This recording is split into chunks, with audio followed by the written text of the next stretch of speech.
Israel says it's lifting part of its blockade of Gaza after a request by US President Joe Biden during his visit. Tel Aviv said on Wednesday it won't stop aid entering Gaza from Egypt, and the US says Egypt has agreed to reopen its border crossing to let some aid flow into the enclave. This was an airstrike near that border on Wednesday. Truckloads of aid and volunteer workers have been piling up on the Egyptian side for days as the UN warns of a humanitarian catastrophe.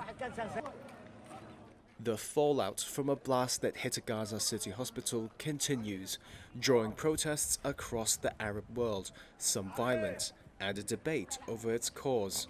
Hamas says hundreds of people were killed in the explosion and that it was caused by an Israeli strike. Israel has blamed a failed rocket launch by another faction, Islamic Jihad. It's provided these drone images as evidence, claiming it's not consistent with an airstrike. This was Biden in Israel. Based on the information we've seen to date, it appears the result of an errant rocket fired by a terrorist group in Gaza.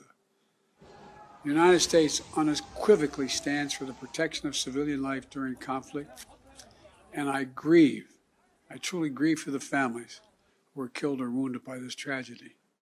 The White House National Security Council echoed Biden in Washington, saying the U.S. assessment was based on analysis of overhead imagery, intercepts, and open-source information.